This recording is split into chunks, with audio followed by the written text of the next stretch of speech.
नमस्ते दोस्तों, स्वागत है आपका हमारे YouTube channel story tube back पर, जहां आपको मिलेगा ढेर सारी कहानियां और नोवेल का समावेश। अगर आप हमारे चैनल पर नए हैं तो सब्सक्राइब करना ना भूले। तो चलो करते हैं वीडियो को शुरू। अचानक इस प्राचीन नील शहर के भीतर किसी अज्ञात स्थान से आकाश तक गूंजी दो कठोर चीखें। साथ ही इस प्राचीन नील शहर पर कुछ अत्यंत भयावह अंदरूनी शक्तियां भी छा गईं। जो लोग अभी भी उस प्राचीन नील शहर में थे, वे अंततः तब बच गए जब अंदरूनी शक्तियों ने उन पर पूरी तरह से कब्जा कर लिया। उनके मन में गूंजने वाली भिनभिनाहट भी पूरी तरह से गायब हो गई थी। अगले ही पल सराय के बाहर खाली जगह में, जहां ध्रुव था, दो मानव आकृतियां खड़ी दिखाई दीं। फिर सबकी नजरें कमरे में मौजूद ध्रुव पर पड़ीं। हालांकि जिस अतिथि कक्ष में ध्रुव था, वह अब तक खंडहर में तब्दील हो चुका था। पहले हुई भयावह आवाज से छत जोर से उड़ गई थी। ध्रुव का शरीर इन दो मानव आकृतियों की आंखों के सामने पूरी तरह से उजागर हो गया था। ये सभी लोग बूढ़े आदमी थे, जिनकी उम्र दर्जनों साल लग रही थी। जब उन्होंने वर्तमान ध्रुव को देखा तो उनकी तीखी बूढ़ी आंखों में अनायास ही आश्चर्य की एक झलक उभर आई। फिर भी ध्रुव की पहले की हरकतें उन्हें अभी भी थोड़ी असावधानी भरी लगीं। इसने पूरे शहर में खलबली मचा दी थी। मालूम हो कि भीड़ में इन बुजुर्गों के जूनियर्स की कमी नहीं थी। अगर वे अब भी कुछ नहीं कहते तो वे अपना चेहरा नहीं संभाल पाते। एक पल की खामोशी के बाद एक बूढ़े ने हल्की सी भौहें चढ़ाईं। वह खुद को ध्रुव से बात करने के लिए अपना मुंह खोलने से नहीं रोक सका। तुम्हारी हरकतें सच में दिखाती हैं कि तुम हमें अपनी नजरों में नहीं रखते। मुझे हैरानी है कि तुम हम बूढ़ों को क्या जवाब दोगे। जैसे ही बूढ़े व्यक्ति ने यह बात कही, एक भयावह दबाव तुरंत पूरे आकाश पर छा गया, जिससे आकाश अनायास ही कांप उठा। इस बूढ़े की ताकत पहले से ही 3 सितारा शक्तिदेव जितनी थी। वह ध्रुव से जरा भी कमजोर नहीं था। इस प्राचीन नील शहर में उसे पहले से ही एक सच्चा शिखर योद्धा माना जा सकता था। हालांकि आकाश में बैठे ध्रुव ने ऐसा व्यवहार किया जैसे उसने बूढ़े की बातें सुनी ही न हों। उसने तीखे अंदरूनी शक्ति ब्लेडों को नियंत्रित करना जारी रखा और बेरहमी से उन्हें अग्निसार जेड पर पटक दिया। जैसे ही ब्लेड जमीन पर गिरे, अग्निसार जेड से अत्यंत भयावह आध्यात्मिक तरंगों की लहरें लगातार फैलती रहीं। पहले जो गड़गड़ाहट आकाश में गूंज रही थी, वह फिर से गूंज उठी। यह दृश्य देखकर वहां मौजूद सभी लोगों की भौहें अनायास ही तन गईं। उस बूढ़े आदमी के मन में, जिसने पहले कहा था, क्रोध उमड़ पड़ा। पहले की अंदरूनी शक्ति की लहर ने उसके मातहतों में अनगिनत मौतें और चोटें पैदा की थीं। फिर भी उसके सामने खड़ा यह बदमाश फिर से ऐसा करने की हिम्मत कर रहा था। क्या वह जानबूझकर उसे उकसा नहीं रहा था? इसके अलावा ध्रुव ने तो पहले कही गई बातों को भी नजरअंदाज कर दिया था। इस दोहरे गुस्से के आगे वह चुपचाप कैसे बैठा रह सकता था? बूढ़े आदमी की हथेली बेरहमी से आगे की ओर झुकी, अंदरूनी शक्ति तरंगों को जोर से चकनाचूर कर दिया। उसका शरीर हिला और उसने अपनी हथेली ध्रुव की ओर पटक दी। जैसे ही वह ध्रुव के सामने पहुंचा, बूढ़े आदमी की आंखों में अचानक एक तेज चमक दौड़ गई। उसकी हथेली जोर से ध्रुव के कंधे पर जा गिरी। हालांकि बूढ़े का दिल गुस्से से उबल रहा था, पर वह मूर्ख नहीं था। अपनी आंखों से वह स्वाभाविक रूप से बता सकता था कि ध्रुव की ताकत उसकी तुलना में ज्यादा से ज्यादा थोड़ी कमजोर थी। ऐसे व्यक्ति ने बूढ़े के दिल को बेहद हैरान कर दिया। इस समय उसने सिर्फ इसलिए हमला किया था क्योंकि वह ध्रुव को सबक सिखाना चाहता था। दुर्भाग्य से ध्रुव उस तरह का इंसान नहीं था जो उसे अपनी मनमानी करने देता। इससे पहले कि बूढ़े आदमी की हथेली ध्रुव के कंधे पर पड़ती, ध्रुव की थोड़ी सिकुड़ी हुई आंखें अचानक खुल गईं। उसकी आंखों के भीतर से अचानक एक तेज चमक निकली। तुरंत ही ध्रुव की हथेली हिंसक रूप से आगे की ओर झुकी और बूढ़े आदमी की हथेली से जोर से टकराई। टकराना, एक धमाके की आवाज हुई। ध्रुव का शरीर हवा में बैठा रहा, लेकिन हिला तक नहीं। उस अंदरूनी शक्ति ब्लेड ने एक बार फिर भयंकर रूप से अग्निसार जेड पर अपनी छाप छोड़ी। लेकिन अगले ही पल उसके पास खड़े कुछ बूढ़ों के हाव भाव बदल गए। ध्रुव की ओर देखते हुए बूढ़े की पहले की ऊंची आभा अचानक बिखर गई। उसका शरीर भी बेकाबू होकर पीछे की ओर उड़ गया। 1000 फीट पीछे उड़ने के बाद ही वह रुका। ध्रुव की ओर देखते हुए उसका चेहरा सदमे से भर गया। उसने चाहे जितना भी सोचा हो, उसे उम्मीद नहीं थी कि ध्रुव, जिसकी ताकत उससे थोड़ी कमजोर थी, उससे लड़ते हुए इतनी जबरदस्त लड़ाकू शक्ति हासिल कर लेगा। ध्रुव की आभा ने उसे सीधे दबा दिया था। उस हथेली की ताकत उसकी हथेली से भी ज्यादा थी। क्या इस तरह की ताकत वास्तव में कुछ ऐसी थी जिसे एक 3 सितारा शक्तिदेव प्रकट कर सकता था? इसके अलावा बूढ़ा आदमी अभी भी उस अंदरूनी शक्ति ब्लेड को बलपूर्वक नियंत्रित कर रहा था। जब बूढ़े व्यक्ति ने यह बात सोची, तो उसके चेहरे पर अनायास ही गंभीरता छा गई। ध्रुव की लड़ने की ताकत वास्तव में बेहद शक्तिशाली थी।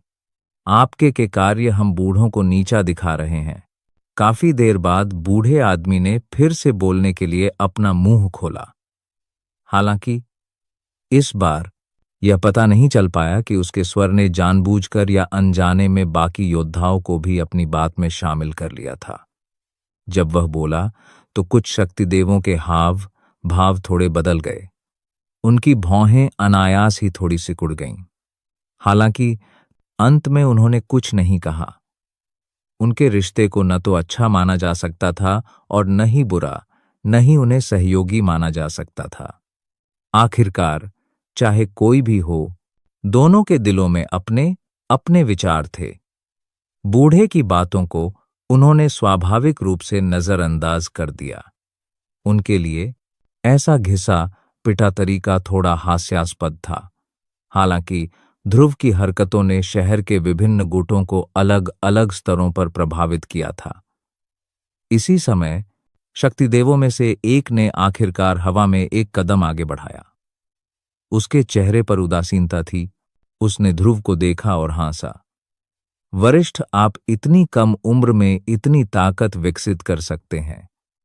आप सचमुच हमारे दक्षिण पश्चिमी क्षेत्र के एक महान प्रतिभाशाली व्यक्ति हैं।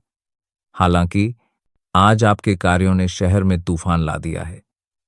इस बूढ़े को उम्मीद है कि आप अभी कुछ नहीं करेंगे। बूढ़े व्यक्ति के ये शब्द सुनते ही साफ हो गया कि वह ध्रुव को रोकना चाहता था। हालांकि अवतार तकनीक की ट्रेनिंग की प्रक्रिया अभी आधी ही पूरी हुई थी। ध्रुव की दृढ़ता को देखते हुए वह इस समय कैसे हार मान सकता था। मुझे माफ करना। एक बार जब काम शुरू हो जाए तो उसे बिना रुके पूरा करना ही होगा, वरना इसे नाकामी मान लिया जाएगा। मेरे हिसाब से तो आपके पास में भी कोई अतिरिक्त अग्निसार जेड नहीं है। बूढ़े ने जब यह सुना तो उसकी झुर्रियों से भरी भौहें अनायास ही सिकुड़ गईं। उसका मन भी ध्रुव की बातों से थोड़ा असंतुष्ट था। ध्रुव के शब्दों में न सिर्फ यह था कि वह नहीं रुकेगा, बल्कि उसमें एक खतरे का भी निशान था। इससे बूढ़े के मन में थोड़ी बेचैनी हुई। बूढ़े आदमी के बोलने का इंतजार किए बिना ध्रुव की आवाज एक बार फिर सुनाई दी। इससे शक्तिदेवों के हाव भाव भी एक बार फिर बदल गए। ध्रुव को देखने वाली उनकी निगाहें भी धीरे धीरे असंतुष्ट होती गईं।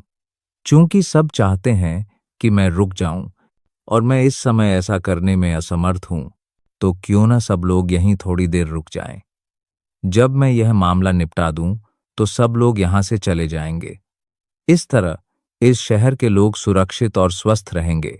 बेशक अगर कोई असंतुष्ट है और छोड़ना चाहता है, तो आपको लगातार अपने गुट को दबाना होगा और उसकी रक्षा करनी होगी। अन्यथा अगर किसी ने गलती से लोगों की एक लहर जारी कर दी, तो मैं खुद को समझा नहीं पाऊंगा। शक्तिदेव दक्षिण पश्चिमी क्षेत्र में सचमुच प्रभावशाली व्यक्ति थे। हालांकि इस समय उन्हें समझ नहीं आ रहा था कि इस युवक के सामने क्या करें। कोई भी शक्तिदेव अपनी कार्रवाई में एकजुट नहीं था। अगर इस बदमाश ने किसी को घायल कर दिया तो शायद वह इस प्राचीन नील शहर को छोड़कर नहीं जा पाएगा। हालांकि यदि वे वास्तव में इस स्थान की रक्षा करते तो वो सभी शक्तिदेव वास्तव में अपना सारा चेहरा खो देते। एक पल के लिए हिचकिचाहट के बाद दूसरे शक्तिदेव के अलावा, जिसने ध्रुव से बात की थी और चला गया था, लोगों के इस समूह में से किसी और ने कार्रवाई नहीं की। स्वाभाविक रूप से इनमें से किसी ने भी बूढ़े व्यक्ति की युवा पीढ़ी को गुप्त रूप से नुकसान पहुंचाने की हिम्मत नहीं की। आखिरकार बूढ़ा व्यक्ति इस प्राचीन नील शहर का तीसरा अधिपति था, बसंता दल का पूर्वज बूढ़ानाथ। उसकी शक्ति 6 सितारा शक्तिदेव के बराबर थी। उनमें बूढ़ानाथ की युवा पीढ़ी को गुप्त रूप से नुकसान पहुंचाने की क्षमता नहीं थी। ध्रुव ने इस सब को पूरी तरह से नजरअंदाज कर दिया। वह एक नजर में ही अंदाजा लगा सकता था कि वह बूढ़ा आदमी कौन है, इसलिए उसे इस सब से बेपरवाह नहीं कहा जा सकता था। उसने बस अपना सारा ध्यान अपने सामने रखे अग्निसार जेड पर केंद्रित कर दिया। उसने अवतार तकनीक को उकेरने की पूरी कोशिश की, जो धीरे धीरे पूरा होता जा रहा था। इस समय गुप्त मेघ मीनार के भीतर के लोग शक्तिदेव द्वारा लगाए गए कवच के कारण स्वाभाविक रूप से सुरक्षित थे। ये लोग बाहरी दुनिया के उन लोगों से अलग थे जो आमतौर पर खुद को छिपाते थे। इसके बजाय वे सभी उनकी आंखों में समाये हुए थे। संभावना थी कि कुछ ही देर में यह शहर फिर से लोगों से भर जाएगा। मीनार की 6ठी मंजिल पर वर्धन और बुजुर्ग ओजस एक खिड़की के सामने खड़े थे। वर्धन के चेहरे पर एक ठंडी मुस्कान थी जब उसने उन शक्तिदेवों को देखा जो आमतौर पर ऊंचे और शक्तिशाली होते थे। उसकी आंखें तिरस्कार से भरी थीं।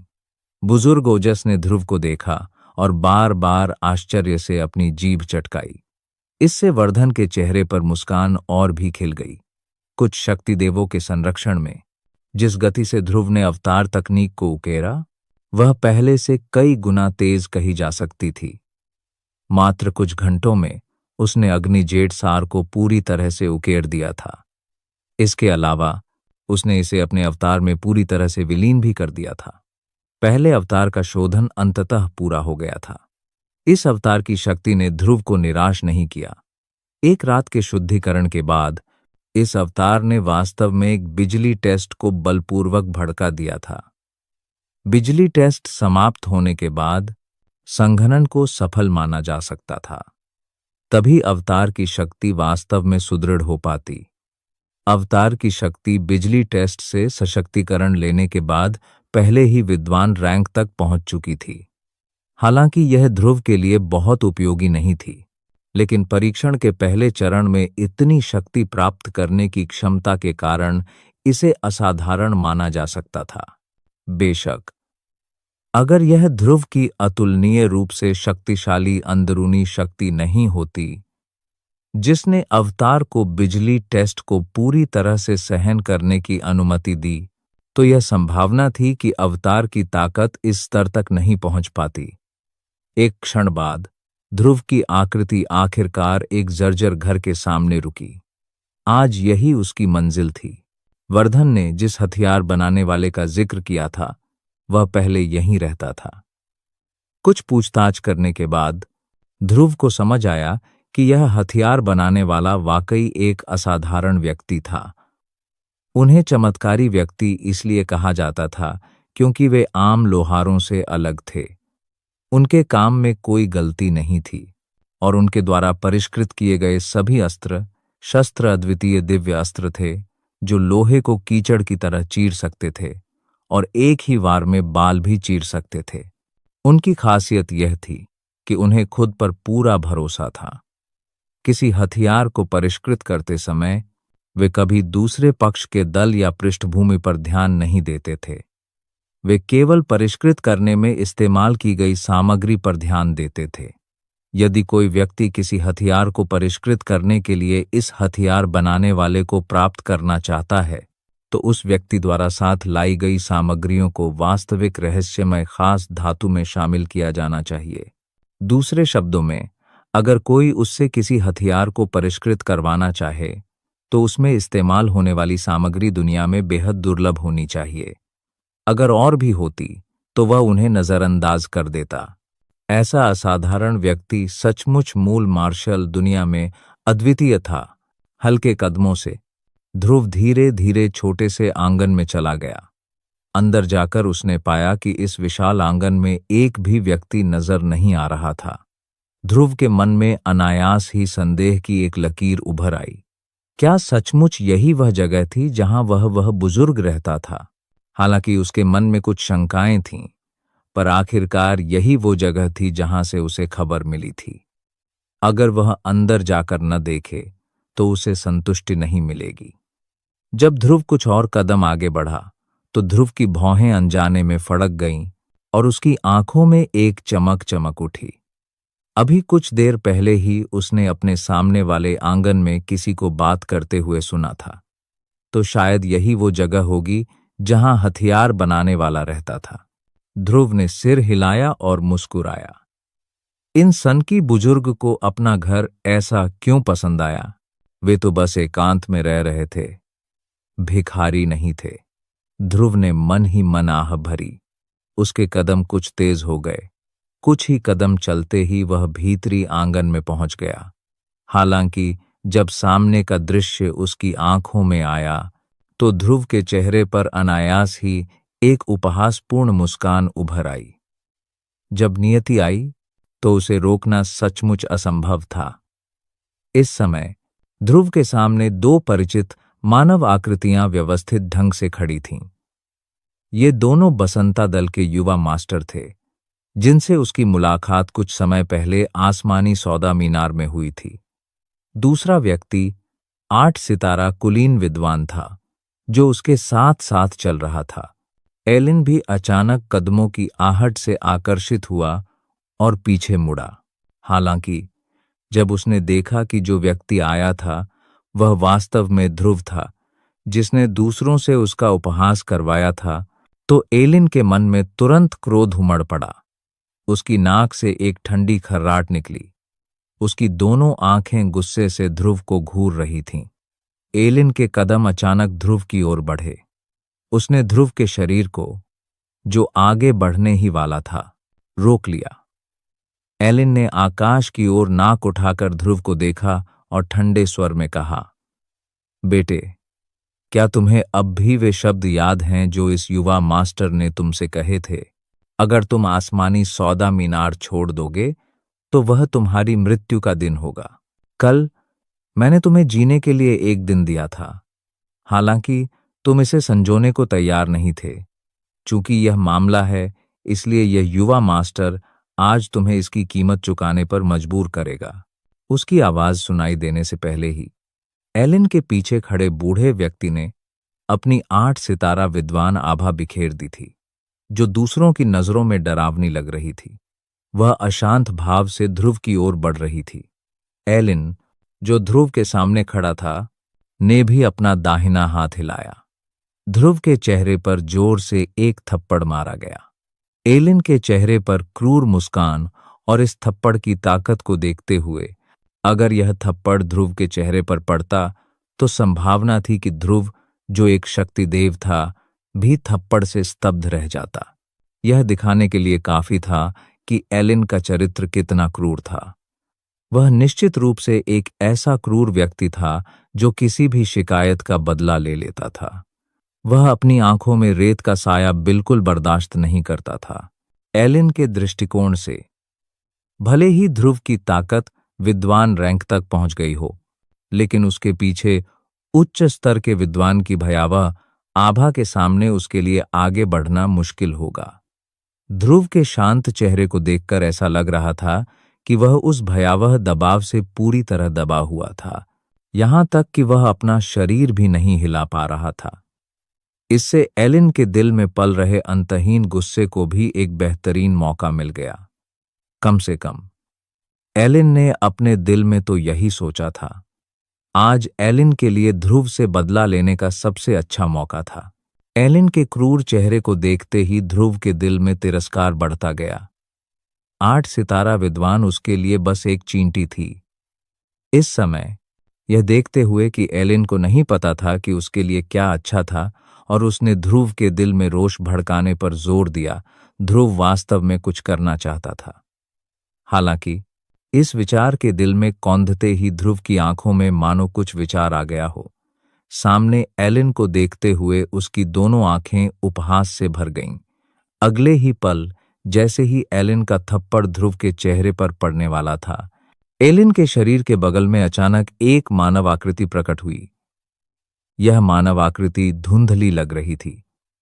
हालांकि उसके शरीर से निकलने वाली आभा से यह पुष्टि हो रही थी कि इस मानव आकृति की शक्ति पहले ही विद्वान रैंक तक पहुंच चुकी थी। जैसे ही यह आकृति दिखाई दी, बगल में खड़े एलिन ने तुरंत उसे पहचान लिया। हालांकि जब उसने उस व्यक्ति का चेहरा साफ देखा तो उसके चेहरे के भाव एकदम बदल गए।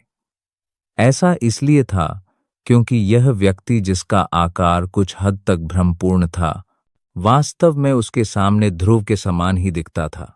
जैसे ही यह अवतार प्रकट हुआ, उसने एलिन के चेहरे पर जोर से अपनी हथेली घुमाई। एक नजर में ऐसा लगा जैसे वह एलिन को एक थप्पड़ मारना चाहता हो। हालांकि एलिन के थप्पड़ की तुलना में इस अवतार की हथेली एलिन की हथेली से कई गुना अधिक मजबूत थी, चाहे वह गति या ताकत के मामले में हो। एक बात तो निश्चित थी कि इस समय इस अवतार द्वारा मारा गया यह थप्पड़ निश्चित रूप से एलिन के चेहरे पर पड़ेगा, इससे पहले कि उसकी हथेली ध्रुव के चेहरे पर पड़े। इस पहले टकराव में बसंता दल के सबसे बड़े युवा मास्टर एलिन को हारना तय था। एलिन के चेहरे पर कुछ क्षण के लिए भय के भाव के बाद अचानक गड़गड़ाहट जैसी स्पष्ट ध्वनि पूरे आंगन में फैल गई। इस हमले से एलिन का शरीर अचानक पीछे की ओर उड़ गया। वह मानो टूटी हुई डोरी से हवा में परवलय खींच रहा हो। फिर वह एक दीवार से जोर से टकराया। दीवार भी जोर से चकनाचूर हो गई। यह बताने के लिए काफी था कि उस थप्पड़ की ताकत कितनी ज्यादा थी। विद्वान और शक्तिदेव के बीच का अंतर भी साफ था। चाहे इसे कुछ भी कहें, शक्तिदेव का अस्तित्व हमेशा एक सच्चे कुलीन विद्वान के सामने मिट्टी से खेलने वाले बच्चे जैसा ही रहेगा। एलिन के पीछे की ओर उड़ते ही उस 8 सितारा विद्वान ने अपना शरीर हिला दिया था। उसने उसका पीछा किया। दुर्भाग्य से वह अभी भी थोड़ा देर से था। वह बस एलिन को दीवार से टकराते हुए देख सकता था। यह दृश्य देखकर वह बूढ़ा सचमुच बहुत क्रोधित हुआ। उसका कर्तव्य एलिन की रक्षा करना था। फिर भी एलिन पर उसके सामने इतना बड़ा प्रहार हुआ था, फिर भी उसे कोई चोट नहीं आई। यह देखकर उसका क्रोध क्यों न भड़क उठता। हाँ दुस्साहसी युवक, मेरे युवा मास्टर को चोट पहुंचाने की तुम्हारी हिम्मत कैसे हुई? तुम सचमुच मौत चाहते हो। बूढ़े के मुंह से अचानक एक जोरदार दहाड़ निकली। उसे अपनी जगह की परवाह न थी। उसका शरीर हिलता हुआ अवतार के सामने आ गया। एक मुक्का आगे बढ़ा और अचानक अवतार की छाती पर टूट पड़ा। दबंग शक्ति में एक कुलीन विद्वान जैसी असली ताकत थी। मुट्ठी से निकली भयावह हवा खाली जगह को चीरती हुई निकल रही थी। तेज हवा के कारण अवतार का शरीर थोड़ा हिल रहा था। 8 सितारा विद्वान की शक्ति वास्तव में इतनी शक्तिशाली थी। इस हमले से अवतार भी चकनाचूर हो गया। बेशक ध्रुव ने इसके बावजूद शांत और उदासीन रवैया बनाए रखा। उसके वर्तमान अवतार के लिए 8 सितारा विद्वान से लड़ना वाकई थोड़ा मुश्किल था। हालांकि एक 8 सितारा विद्वान उसके अवतार को तोड़ने में सक्षम हो सकता है, लेकिन एक 8 सितारा विद्वान उसके वास्तविक शरीर के सामने क्या कर सकता है? जिस क्षण अवतार विस्फोट हुआ, एक भयावह अंदरूनी शक्ति फैल गई और उस 8 सितारा विद्वान को तुरंत घेर लिया। फिर कचरे की तरह उस 8 सितारा विद्वान को बेरहमी से फेंक दिया गया। जब वह 8 सितारा विद्वान जमीन पर गिरा तो कई दर्जन फीट गहरा गड्ढा बन गया। ध्रुव अभी फिर से कुछ करने ही वाला था कि अचानक कहीं से एक बूढ़ी और कुछ कर्कश आवाज आंगन में पहुंची। लड़के, जब भी हो सके नरमी बरतनी चाहिए। अगर तुम सचमुच लड़ना और मारना चाहते हो तो तुम्हें पहले यह जगह छोड़ देनी चाहिए। इस पुराने मेरे घर में लड़ने की कोई जगह नहीं है। आवाज निकलते ही ध्रुव के हाव भाव अचानक बदल गए। उसकी पुतलियां अचानक सिकुड़ गईं। हालांकि यह आवाज कुछ खास नहीं लग रही थी, ध्रुव समझ गया कि इस आवाज का मालिक निश्चित रूप से एक बेहद ताकतवर और अथाह ताकत वाला इंसान है। कम से कम ध्रुव में यह पता लगाने की क्षमता नहीं थी कि यह व्यक्ति कितना शक्तिशाली था। जब बुजुर्ग की आवाज ध्रुव के कानों में पड़ी तो भयावह अंदरूनी शक्ति जो ज्वार की लहर की तरह उभरी थी, वह भी एक पल में ध्रुव के शरीर में पूरी तरह से लौट आई। तुरंत ध्रुव के चेहरे के भाव सामान्य हो गए। उसने अपने दोनों हाथ सामने की ओर किए, आंगन की ओर झुककर कहा, चूंकि बड़े ने मुझे ऐसा करने का निर्देश दिया है और यह बड़े का क्षेत्र है, इसलिए मैं स्वाभाविक रूप से बड़े की इच्छा का पालन करूंगा। चूंकि वह एक बुद्धिमान व्यक्ति था, इसलिए ध्रुव स्वाभाविक रूप से एक वाक्य में ही सब कुछ समझ लेता था। चूंकि यह उस बुजुर्ग का क्षेत्र था, इसलिए स्वाभाविक रूप से वह रहस्यमयी हथियार बनाने वाला था। ऐसे बुजुर्ग के सामने, चाहे वह सतह पर हो या उसके दिल में, ध्रुव को स्वाभाविक रूप से उसे पर्याप्त सम्मान और श्रद्धा देनी पड़ी। चाहे यह बुजुर्ग कितना भी शक्तिशाली क्यों न हो, केवल उसकी अद्वितीय हथियार बनाने की तकनीक ही ध्रुव को उसके दिल की गहराइयों से सम्मान देने के लिए पर्याप्त थी। आखिरकार उसके काली तलवार को अभी भी अपनी मूल स्थिति में बहाल करने के लिए इस बुजुर्ग की मदद की आवश्यकता थी।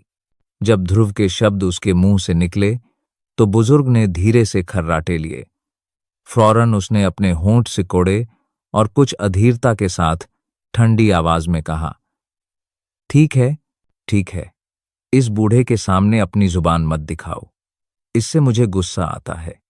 अगर तुम्हें कुछ कहना है तो कहो, अगर कुछ नहीं है तो चले जाओ। ओह, ठीक है, मेरी दीवारें और जमीन ठीक कर दो, वरना मत जाओ। जब ध्रुव ने यह सुना तो उसके चेहरे पर एक अजीब सा भाव आया। देखने से लग रहा था कि इस बुजुर्ग ने सचमुच व्यापार करने के लिए दरवाजा खोला है। मुंह खोलते ही वह लोगों को भगा रहा था। पता नहीं कितने ग्राहक उससे डरकर भाग गए होंगे। बुजुर्ग के ठंडे शब्दों के आगे ध्रुव का चेहरा भी काफी लाचार लग रहा था। वह धीरे से मुस्कुराया और फिर से मुंह खोलकर बोला, चूंकि मामला ऐसा है तो मेरी एक गुजारिश है। चूंकि यही बात है तो मैं आज यहां आपसे एक मदद मांगने आया हूं। मुझे उम्मीद है कि बुजुर्ग मेरी मदद कर सकेंगे। जब ध्रुव के शब्द बाहर आए तो आंगन के भीतर जीवन के उतार चढ़ाव से भरे चेहरे वाले लिनन के कपड़े पहने एक बुजुर्ग ने इस समय धीरे धीरे अपनी आंखें खोलीं और ध्रुव की दिशा में देखा। यह नजर साधारण लग रही थी, लेकिन न जाने क्यों जब ध्रुव ने यह नजर देखी तो उसे अचानक लगा कि वह सचमुच 1 इंच भी हिल नहीं पा रहा है। इस समय उसके सारे राज उस बुजुर्ग की आंखों में बेमिसाल साफ झलक रहे थे। एक क्षण बाद बूढ़े ने अपनी भौहें थोड़ी सिकोड़ लीं। उसके चेहरे पर कुछ आश्चर्य के भाव थे। ध्रुव को देखने वाली उसकी नजर में एक अनोखी चमक थी। ध्रुव के आगमन के बारे में बुजुर्ग को पहले से ही पता था।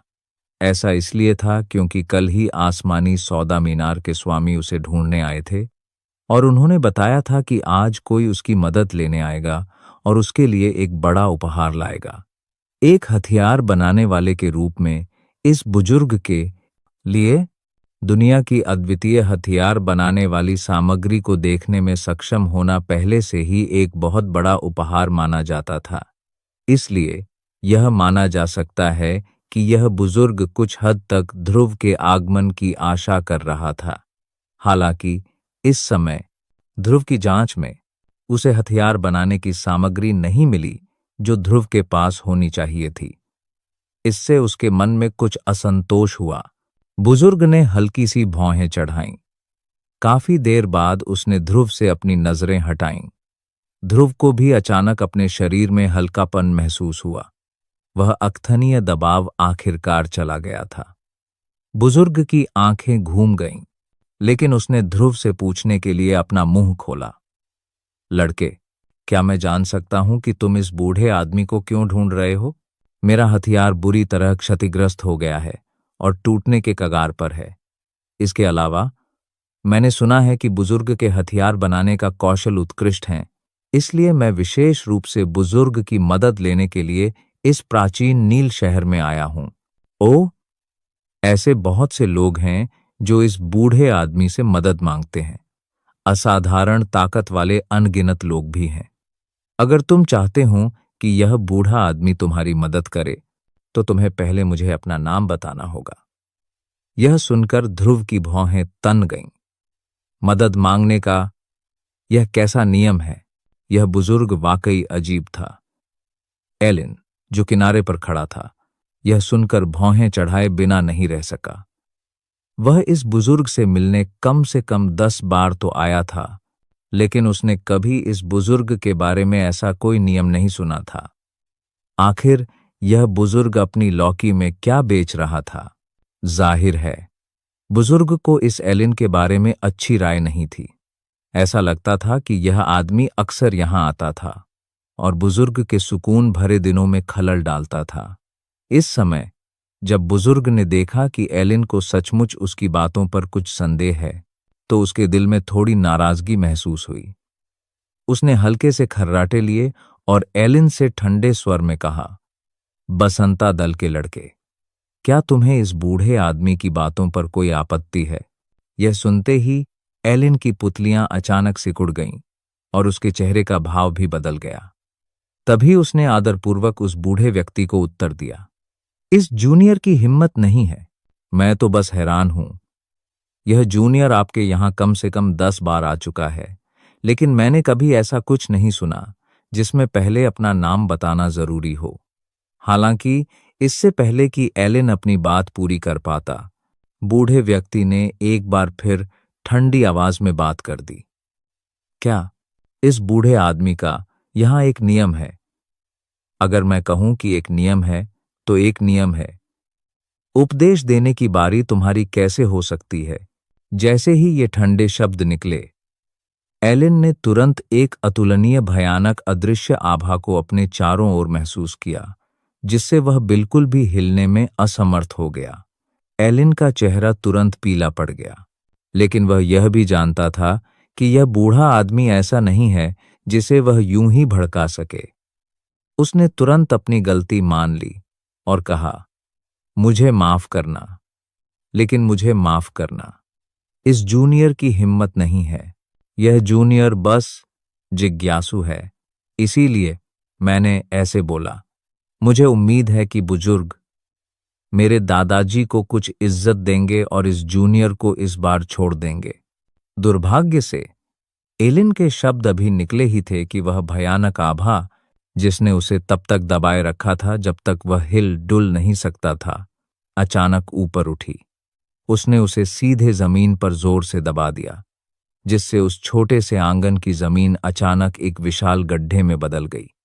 कुछ ही देर बाद बूढ़े आदमी के ठंडे मुंह से धीरे धीरे तिरस्कार भरे शब्द निकले। उसे यह कहते हुए सुना जा सकता था, तुम्हारे दादाजी का चेहरा। तुम्हारे दादाजी कौन हैं? क्या वे मेरे सामने खुद को योद्धा कहने के भी लायक हैं?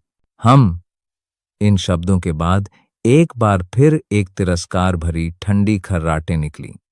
एलिन और 8 सितारा विद्वान के शरीर मानव तोप के गोलों की तरह उड़ गए। उन्हें बलपूर्वक इस आंगन से बाहर फेंक दिया गया, जिससे कई घर पल भर में खंडहर में बदल गए। तुम तो बस एक मामूली अर्ध विद्वान हो। तुम में इतनी हिम्मत है कि मेरे सामने मुंह जबानी बात कर रहे हो? क्या तुम सच में सोचते हो कि मैं दुनिया के घटिया हथियार बनाने वालों में से एक हूं? बस इसी पल एलिन को आखिरकार समझ आया। उसके दादाजी भी जब उससे इस बुजुर्ग के बारे में बात करते थे तो उनके चेहरे पर सम्मान का भाव होता था। इस तरह का सच्चा योद्धा वास्तव में ऐसा व्यक्ति नहीं था जिसके साथ वे आसानी से रिश्ता बना सकें। इस बूढ़े के सामने तो शक्तिदेव भी चींटी जितना कमजोर था, फिर भी उसने उसके सामने मुंह की बात करने की हिम्मत की। वह सचमुच पिटाई को न्योता दे रहा था। बूढ़े आदमी ने एक ठंडी खर्राट भरी और एलिन को उड़ा दिया। फिर उसने एलिन को नजरअंदाज कर दिया। इसके बजाय वह एक बार फिर ध्रुव की ओर देखने लगा। ध्रुव का दिल थोड़ा हिल गया। उसने जरा सी भी लापरवाही बरतने की हिम्मत नहीं की और जल्दी से बूढ़े आदमी से बात करने के लिए अपना मुंह खोला। बड़े, इस जूनियर का नाम ध्रुव है। जैसे ही उसके शब्द निकले, बूढ़े की आंखों में एक चमक दौड़ गई। फिर उसने अपने होंठ सिकोड़े और अधीर चेहरे के साथ बोला, छोटे बदमाश ध्रुव, मैं अपना काम करते समय कभी किसी व्यक्ति की तरफ नहीं देखता। मैं सिर्फ हथियारों को परिष्कृत करने में इस्तेमाल होने वाली सामग्री को देखता हूं। मुझे लगता है कि बाहरी दुनिया के बारे में मेरे ज्यादातर नियम तुम्हें पता होने चाहिए। ऐसे में मैं और कुछ नहीं कहूंगा। सामान निकालो। यह सुनकर ध्रुव का चेहरा खुशी से भर गया।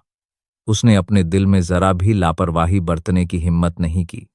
हथेली के एक झटके से टूटने की कगार पर खड़ा काली तलवार अचानक ध्रुव की हथेली में प्रकट हो गया। तलवार पर गहरी दरारें थी। उसे ऐसा लग रहा था मानो अभी टूटने ही वाला है। दरारों के बीच मुट्ठी का एक बेजोड़ निशान था। इससे ध्रुव के हाव भाव एक बार फिर बदल गए। उसके दिल से एक भयानक क्रोध भी उमड़ पड़ा। अगर तीसरे हॉल के मास्टर की मृत्यु न हुई होती तो शायद ध्रुव इसी क्षण पागल हो गया होता। इस समय बूढ़े आदमी की नजरों ने ध्रुव के हाव भाव में आए बदलाव पर जरा भी ध्यान नहीं दिया। ऐसा इसलिए था क्योंकि वह लंबे समय से ध्रुव के हाथ में लगभग टूटे हुए भारी तलवार की ओर आकर्षित था। ध्रुव के सामने का स्थान अचानक हिल गया। एक बुजुर्ग व्यक्ति भी तुरंत प्रकट हुआ। उसकी भी नजरें ध्रुव के हाथ में रखे काली तलवार पर टिक गईं। इस समय बूढ़े आदमी के दिल में एक तूफान उठ खड़ा हुआ। यह वास्तव में पौराणिक काली तलवार है जो पहले ही दुनिया पर गायब हो चुका है। दिल में सदमे के बाद बूढ़े आदमी की आंखें अचानक फिर से चौड़ी हो गईं। उसने अपना सिर उठाया और ध्रुव को देखा। उसकी आंखें सदमे से भरी थीं। इस तरह काली तलवार मूल मार्शल दुनिया से पहले ही गायब हो गई थी। चूंकि उसके सामने वाला युवक काली तलवार लिए हुए था और कोई भी उस युवक की पहचान नहीं जानता था, तो क्या यह हो सकता है कि उसके सामने वाला युवक किसी दूसरे दुनिया से आया हो? यह सोचकर बूढ़े का दिल भी अचानक जोर से कांप उठा। उसने पहली बार किसी दूसरे दुनिया से आए शक्तिदेव योद्धा को इतनी कम उम्र में देखा था। प्राचीन काल से ही दूसरे दुनिया से यहां आने वाले योद्धा सभी वृद्ध पुरुष और महिलाएं ही होते थे। अब जब वह सचमुच एक युवा व्यक्ति को देख पा रहा था तो उसे आश्चर्य कैसे नहीं हो सकता था। छोटे लड़के, तुमने मुझे इतनी बड़ी बात पहले से नहीं बताई। देखो, कहीं मुझे तुमसे निपटने का समय न मिल जाए। काफी देर बाद ध्रुव को आखिरकार होश आया। हालांकि जब उसने अपने सामने बूढ़े व्यक्ति को देखा तो उसके चेहरे के भाव अनायास ही थोड़े बदल गए। तुरंत बाद उसने सम्मानपूर्वक कहा। ध्रुव ने बड़े को बधाई दी। इस बार किसी वजह से बूढ़े का रवैया पूरी तरह बदल गया। उसने ध्रुव की तरफ एक प्यारी सी मुस्कान के साथ देखा और हंसते हुए कहा, बुरा नहीं है बच्चे, यह चीज उल्का पिंड के रहस्यमयी लोहे का एक पूरा टुकड़ा है ना? हाँ, यह वाकई दुनिया में इकलौता है। मैं इस तलवार को उसके शिखर पर वापस लाने में तुम्हारी पूरी मदद जरूर करूंगा। बूढ़े आदमी के रवैये में अचानक आए इस बड़े बदलाव से ध्रुव का चेहरा भी हैरान रह गया। वह बूढ़े आदमी को जिस नजर से देखता था वह संदेह से भरी हुई थी। हालांकि बूढ़े आदमी के आखिरी वाक्य ने सचमुच ध्रुव के हाव भाव बदल दिए। खैर, यह बूढ़ा आदमी आखिरकार काली तलवार की मरम्मत में उसकी मदद करने के लिए राजी हो गया था। मूल मार्शल दुनिया में आने के बाद से ही ध्रुव इसी महत्वपूर्ण बात को लेकर चिंतित था। आज आखिरकार उसे कुछ सफलता मिली। ध्रुव के होंठों पर एक सच्ची मुस्कान आ गई। उसने एक बार फिर बूढ़े की तरफ हाथ बढ़ाकर सम्मानपूर्वक कहा, बुजुर्ग, आपकी मदद के लिए शुक्रिया। अगर ऐसा है तो मुझे बुजुर्ग का शुक्रिया अदा करना चाहिए कि उन्होंने मेरी मदद की। यह जूनियर बहुत आभारी है। अगर भविष्य में बुजुर्ग को इस जूनियर की मदद की जरूरत पड़ी तो यह जूनियर जरूर मेरी पूरी मदद करेगा। जैसे ही ध्रुव के शब्द उसके मुंह से निकले, छोटा बूढ़ा भी मुस्कुराया और सिर हिलाया। उसकी चमकीली बूढ़ी आंखों में एक ऐसी चमक दौड़ गई जिसे पहचाना नहीं जा सका। चूंकि वह दूसरे दुनिया से आया था, उसकी चतुराई को देखते हुए उसकी प्रतिभा बिल्कुल अद्भुत थी। सबसे खास बात यह थी कि जिस अद्भुत प्रतिभा को वह देख रहा था वह वास्तव में बहुत छोटी थी। इससे ध्रुव की अद्भुत प्रतिभा का भी पता चलता है। अगर वह सचमुच परिपक्व हो जाए तो वह मूल मार्शल दुनिया में जरूर एक विशालकाय बन जाएगा। इसके अलावा शायद सच्चे शिखर पर भी उसके लिए जगह होगी। एक अनुभवी और निर्दयी वरिष्ठ होने के नाते वह स्वाभाविक रूप से ऐसे व्यक्ति को जाने नहीं देंगे। आखिरकार, अगर ध्रुव के पास पर्याप्त ताकत नहीं होती तो वह अपने मूल दुनिया से उठकर ऐसी असाधारण प्रतिभा के साथ इतना राक्षसी अस्तित्व नहीं बन पाता।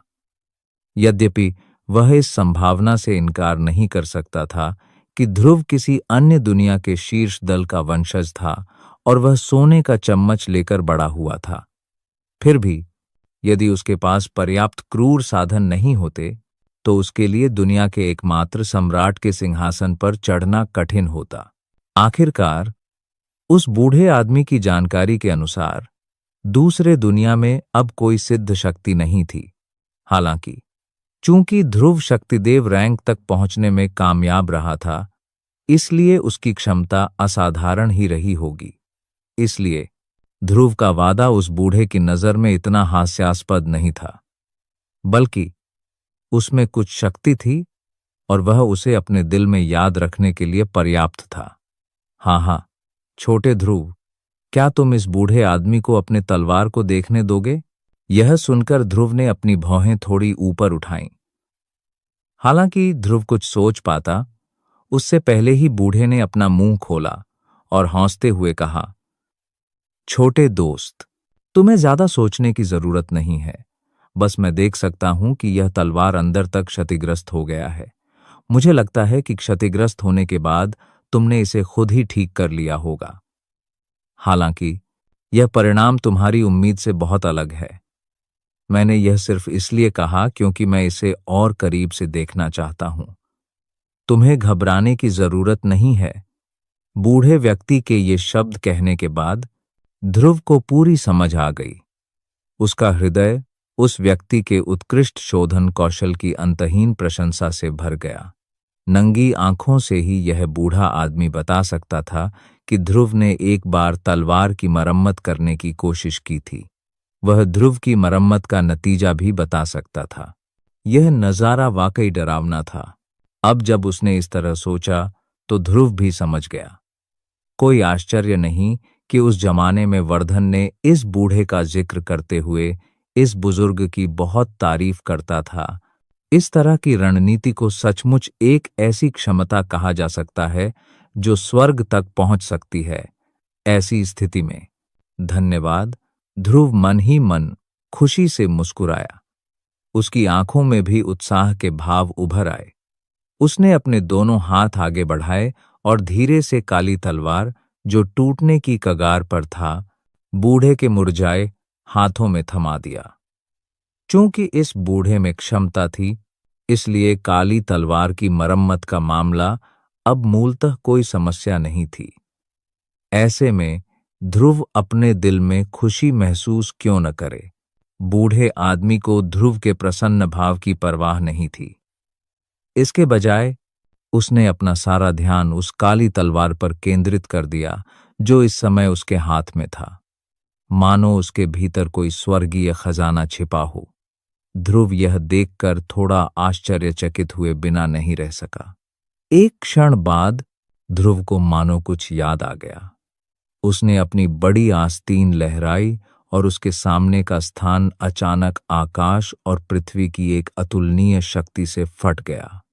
एक चौड़ी अंतरिक्षीय दरार खुल गई। ध्रुव अपनी ताकत से नहीं खेल रहा था। आखिरकार उसकी मौजूदा ताकत उसके सामने खड़े बूढ़े के लिए बच्चों का खेल थी। उसे उससे खेलने का क्या हक था?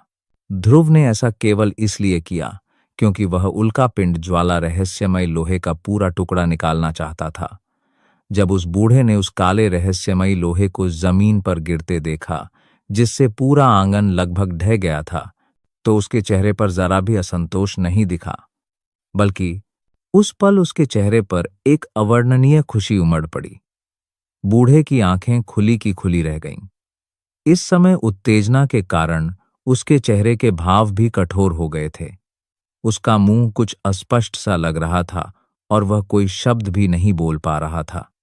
इस वजह से बगल में चुपचाप खड़ा ध्रुव अनायास ही अपने चेहरे पर एक मजेदार भाव प्रकट कर गया। इस समय इस बूढ़े की पहचान मानो भूल ही गई हो। काफी देर बाद बूढ़े ने 2 बार अजीब तरह से खांसी। ध्रुव ने भी जल्दी से अपने चेहरे की मुस्कान रोकी और गंभीर भाव से सामने खड़े बूढ़े को देखा। बुजुर्ग, उल्कापिंड ज्वाला रहस्यमयी लोहे का यह टुकड़ा मुझे इस विशाल तलवार की मरम्मत के लिए मिला है। इस कनिष्ठ का मानना है कि यह सामग्री पर्याप्त होनी चाहिए। अगर कुछ बच जाए तो उसे इस कनिष्ठ की ओर से बुजुर्ग को दिया गया उपहार माना जा सकता है। बुजुर्ग अपनी इच्छानुसार निर्णय ले सकते हैं। ध्रुव स्वाभाविक रूप से जानता था कि उल्कापिंड ज्वाला रहस्यमयी लोहा उसके काली तलवार की मरम्मत के लिए निश्चित रूप से पर्याप्त से अधिक था। इस समय यह बूढ़ा व्यक्ति स्पष्ट रूप से प्राकृतिक सामग्रियों का प्रेमी था। वह निश्चित रूप से इस उल्कापिंड ज्वाला रहस्यमयी लोहे को बहुत संजोता था। अगर ध्रुव उसे यह उल्कापिंड ज्वाला रहस्यमयी लोहा दे दे तो यह उस पर बहुत बड़ा उपकार करने के बराबर होगा। इस तरह अगर भविष्य में ध्रुव को सचमुच कोई बड़ी मुसीबत आ जाए तो ध्रुव को कुछ कहने की जरूरत नहीं पड़ेगी। जब तक वो उसका सामना कर सकता है, वो ध्रुव की मदद जरूर करेगा। इस तरह ध्रुव के लिए ये सब करना फायदेमंद होगा। एक सच्चे योद्धा से मदद के बदले उल्कापिंड ज्वाला रहस्यमय लोहे का एक टुकड़ा।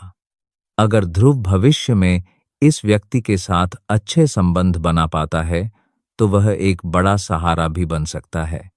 आखिरकार वर्तमान ध्रुव अभी भी अंधेर आत्मा दल द्वारा पीछा किया जा रहा था। हालांकि उसने तीसरे हॉल मास्टर को खत्म कर दिया था, वह आखिरकार तीसरा हॉल मास्टर ही था। उसके ऊपर निश्चित रूप से दूसरा हॉल मास्टर और पहला हॉल मास्टर 2 सच्चे योद्धा थे। वे वही लोग थे जिनके बारे में वर्तमान ध्रुव वास्तव में चिंतित था। इसके अलावा उनके बिना भी अंधेर आत्मा दल, जिसे उसने अभी तक पूरी तरह से खोजा नहीं था, निश्चित रूप से ध्रुव के लिए एक बहुत बड़ा छिपा हुआ खतरा होता। अगर उसने जल्द से जल्द तैयारी नहीं की तो भविष्य में और भी ज्यादा मुसीबतें आने की संभावना थी। हाँ, अच्छा लड़के, बुरा नहीं, बुरा नहीं। इस बूढ़े को यह पसंद है। ऐसे में तो यह बूढ़ा विनम्र नहीं होगा। हाँ, ध्रुव की बातें सुनकर बूढ़े आदमी के चेहरे पर खुशी के भाव उभर आए। एक हथियार बनाने वाला होने के नाते वह अपने जीवन में दुर्लभ सामग्रियों को सबसे ज्यादा महत्व देता था। वह स्वाभाविक रूप से जानता था कि उल्कापिंड ज्वाला रहस्यमय लोहा कितना कीमती है। इस समय उसके सामने जो टुकड़ा है वह सचमुच इस दुनिया का आखिरी टुकड़ा हो सकता है। कहावत है, कोई वस्तु जितनी दुर्लभ होती है उतनी ही कीमती होती है, और यह तो दुनिया की आखिरी वस्तु थी। इस वस्तु का मूल्य तो और भी बेमिसाल था। वह उत्साहित और खुश कैसे न होता। ओ ठीक है बच्चे, भविष्य में मुझे बूढ़ा मत कहना। मेरा नाम लुहार है। तुम भविष्य में मुझे बूढ़ा लुहार कह सकते हो। स्वर में बदलाव के साथ बूढ़े व्यक्ति ने खुद ही अपना परिचय देने की पहल की। नतीजतन बूढ़े और युवक के बीच का रिश्ता तेजी से और भी गहरा हो गया। दोनों ने कुछ देर बातें की। बूढ़े लुहार ने ध्रुव से कहा कि अगर वह काली तलवार को वापस पाना चाहता है तो उसे 1 महीने तक इंतजार करना होगा। यह समयावधि वास्तव में ध्रुव के लिए कुछ भी नहीं थी। उसके स्तर के अभ्यासी के लिए 1 महीने का समय बस पलक झपकने के बराबर था और उसे लंबा नहीं माना जा सकता था। ध्रुव धीरे धीरे छोटे से आंगन से बाहर निकला और विशाल आकाश को देखा। चमकती धूप ने ध्रुव को अनायास ही अपने हाथ से उसे रोकने पर मजबूर कर दिया। हालांकि उसके मुंह के कोनों पर अभी भी एक सुकून भरी मुस्कान थी। इस पल उसके दिल पर लटका बड़ा पत्थर आखिरकार हट गया था। अब उसे बस उस 1 महीने का इंतजार था। बूढ़े लुहार ने छोटे से आंगन से ध्रुव को धीरे धीरे जाते देखा। उसकी बूढ़ी आंखें अनायास ही सिकुड़ गईं। ध्रुव और एलिन द्वारा एक दूसरे को थप्पड़ मारने का दृश्य एक बार फिर उसकी आंखों में उभर आया। वह अवतार तकनीक, शायद वह अवतार गगनदल के जरवान का नौ परिवर्तन शरीर कला होना चाहिए। यह वास्तव में अप्रत्याशित है कि यह अवतार तकनीक जिसे जरवान किसी बाहरी व्यक्ति को देने के बजाय मरना पसंद करेगा, वास्तव में इस बदमाश को दिया गया था। क्या वह भी उस पर मोहित हो गया है? चलो देखते हैं कि कौन अधिक सक्षम है। तभी छोटे से आंगन के बाहर 2 मानव आकृतियां ध्रुव के सामने खड़ी हो गईं। उन्होंने एक बार फिर ध्रुव के शरीर को बाहर निकलने से रोक दिया। पहले की टक्कर के बाद एलिन और उसके बगल में खड़े 8 सितारा विद्वान समझ चुके थे कि इस साधारण से दिखने वाले युवक की ताकत निश्चित रूप से शक्तिदेव के स्तर तक पहुंच गई है। उन दोनों का लड़ना नामुमकिन था। हालांकि एलिन के चेहरे पर एक तिरस्कार भरी मुस्कान उभर आई। वह मुस्कान इतनी भयंकर थी मानो नर्क की गहराइयों से आई हो। अगर ध्रुव सिर्फ एक कुलीन विद्वान होता तो उसे सचमुच डर लगता कि ध्रुव भाग जाएगा। लेकिन चूंकि ध्रुव एक शक्तिदेव रैंक का योद्धा था, इसलिए उसके पास उसे इस प्राचीन नील शहर में जबरदस्ती रखने का एक कारण जरूर था। क्या मैं जान सकता हूं कि क्या आप दोनों के बीच कोई और बात है? अगर और कुछ नहीं है तो मैं पहले विदा लेता हूं। ध्रुव एलिन के दिल के इरादों की परवाह करने में बहुत आलसी था। उसने पहले ही कह दिया था कि अगर एलिन के दादा उसे उकसाएंगे नहीं तो वह स्वाभाविक रूप से कुछ नहीं करेगा, वरना वह जरा भी दया नहीं दिखाएगा। एलिन ने ध्रुव की बातें सुनकर बस मजाकिया अंदाज में हंस दिया। फिर उसके मुंह से धीरे धीरे एक बेहद ठंडा और स्वार्थी वाक्य निकला। मुझे क्या करना होगा? हाँ, यह युवा मास्टर कहना चाहता है कि तुम मर जाओ। ये कटु शब्द ध्रुव के कानों में पड़े, जिससे वह अनायास ही ठंडी हंसी हंस पड़ा। उसके चेहरे पर एक तिरस्कारपूर्ण भाव उभर आया। इससे एलिन का दिल और भी ज्यादा क्रोधित हो गया। क्या तुम्हें लगता है कि तुम्हारी अर्ध विद्वान रैंक की शक्ति से, जिसे चींटी भी नहीं माना जा सकता, तुम मुझे मार सकते हो? तुम्हें क्या अधिकार है? मुझे मत बताओ कि तुम अपने बगल में इस 8 सितारा विद्वान पर भरोसा कर सकते हैं। क्या मजाक है? ध्रुव की ठंडी हंसी सुनकर एलिन का दिल और भी ज्यादा भड़क उठा। उसकी इच्छा थी कि वह ध्रुव के 10,000 टुकड़े करके उसे वहीं राख कर दे। हालांकि अंत में उसने अपने हृदय के भीतर के भयंकर क्रोध को बलपूर्वक दबाने के लिए अपने हृदय के आत्मविश्वास पर ही भरोसा किया। उसकी आंखें, जो ध्रुव को देख रही थीं, अब एक अंतहीन क्रूर भाव से बदल गई थीं। एलिन का चेहरा विकृत था, उसके हाव भाव क्रूर थे। उसके मुंह के कोने पर एक क्रूर और रक्तपिपासु ठंडी मुस्कान थी। उसकी आवाज बेहद ठंडी थी और वह ठंडी हंसी हंस रहा था। यह सही है। तुम एक हावसेम स्कोर भाव से प्रतिष्ठित शक्तिदेव योद्धा हो। मैं स्वाभाविक रूप से तुम्हें नुकसान पहुंचाने में असमर्थ हूं। हालांकि सिर्फ इसलिए कि मैं तुम्हें नुकसान पहुंचाने में असमर्थ हूं, इसका मतलब यह नहीं है कि कोई भी तुम्हें दबा नहीं सकता। एलिन का चेहरा बोलते ही पागल हो गया था, मानो उसने अपने सामने ध्रुव को गिरते हुए देखा हो। उसके चेहरे के भाव अतुलनीय रूप से क्रूर और असाधारण रूप से भयानक लग रहे थे। एलिन ने अचानक अपना हाथ आगे बढ़ाया। उसके हाथ में एक हथेली के आकार का जेड पेंडेंट भी अचानक प्रकट हो गया। एलिन ने जरा भी संकोच नहीं किया, हालांकि ऐसा लग रहा था कि उसे डर था कि ध्रुव उसे समय रहते रोक लेगा। जैसे ही जेड पेंडेंट उसके सामने आया, उसने अचानक अपना हाथ भींच लिया। जेड पेंडेंट अचानक फट गया और धूल के कोहरे में बदल गया, जो चारों दिशाओं में बिखर गया। पत्थर के चूर्ण के टुकड़े भी एलिन की उंगलियों के पीछे पीछे नीचे गिर पड़े। जब जेड पेंडेंट फटा तो विस्फोट स्थल से एक गोलाकार अदृश्य ऊर्जा भी तेजी से पूरे स्थान पर फैल गई।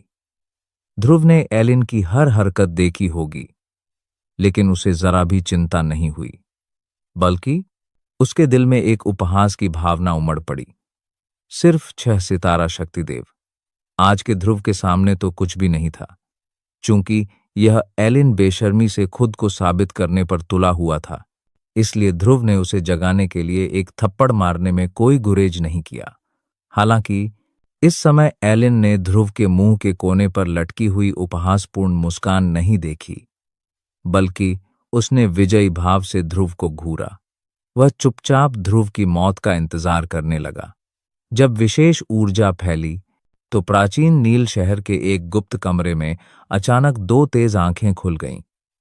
तुरंत उसकी नजर उस जगह पर पड़ी जहां एलिन स्थित था। उसकी आंखों में हत्या का इरादा साफ दिखाई दे रहा था। जेड पेंडेंट उसने खुद बनाया था और अपने पोते को दिया था। उसने पहले ही चेतावनी दे दी थी कि जब तक जिंदगी और मौत का सवाल न हो, जेड पेंडेंट का इस्तेमाल नहीं करना चाहिए। देखने से लग रहा था कि उनके निराश पोते ने शायद फिर किसी को नाराज कर दिया था। हालांकि चूंकि उसने जेड पेंडेंट का इस्तेमाल किया था, इसलिए इस बार मामला कोई छोटी मोटी बात नहीं थी। उसकी नाक से एक ठंडी खर्राट निकली। गुप्त कमरे में मौजूद आकृति भी उसी क्षण गायब हो गई। अगले ही पल प्राचीन नील शहर से 1 लाख फीट ऊपर आसमान में एक बुजुर्ग आकृति धीरे धीरे प्रकट हुई। एक अतुलनीय शक्तिशाली आभा भी पल भर में पूरे शहर में फैल गई। उसकी आभा भयावह थी। जब यह आभा फैली तो प्राचीन नील शहर के कई लोगों को इस आकृति के अस्तित्व का पता चला। प्राचीन नील शहर में मौजूद भीड़ में तुरंत ही हंगामा मच गया। प्राचीन नील शहर में शायद ही ऐसे ज्यादा लोग होंगे जिन्हें इस व्यक्ति के अस्तित्व के बारे में पता न हो। अगर कुछ लोग पहले से नहीं जानते भी होंगे, तो भी उनके बगल में खड़े व्यक्ति द्वारा याद दिलाए जाने पर उन्हें तुरंत उसकी पहचान पता चल जाती होगी। आकाश में खड़ा बूढ़ा आदमी प्राचीन नील शहर के नंबर 1 दल बसंता दल का पूर्वज था। उसकी ताकत भयानक थी। वह पहले ही शक्तिदेव के स्तर पर पहुंच चुका था। इसके अलावा वह एक सच्चा 6 सितारा शक्तिदेव था। प्राचीन नील शहर में आसमानी सौदा मीनार के अलावा कोई और गुट उसका मुकाबला नहीं कर सकता था। सतही तौर पर उसे प्राचीन नील शहर का असली अधिपति कहा जा सकता था, लेकिन इस वक्त एक ऐसा भयावह अस्तित्व जिसकी कल्पना करना भी मुश्किल था, अचानक कहीं से उनके सामने आ खड़ा हुआ था। यह देखकर वे कैसे रोमांचित न होते। हालांकि ऐसा लग रहा था कि बसंता दल का यह पूर्वज इस समय अच्छे मूड में नहीं है। जो लोग इस प्राचीन नील शहर में रह पाए, वे सभी असाधारण व्यक्ति थे। उनके स्वभाव चतुर और निर्दयी थे। जरा सी भी गलती होने पर वे उसे आसानी से भांप लेते थे। इस समय बसंता दल के पूर्वज से जो आभा फूट रही थी, वह स्पष्ट रूप से मित्रतापूर्ण नहीं थी। यह नीचे बैठे सभी लोगों के लिए पर्याप्त था, कि वे इसे गंभीरता से लें और अपनी सतर्कता में जरा भी कमी न आने दें।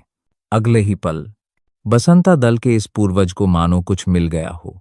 उसका शरीर हिला और एक बार फिर इस खाली जगह से गायब हो गया। उसका शरीर एक बार फिर छोटे से आंगन के बाहर प्रकट हुआ।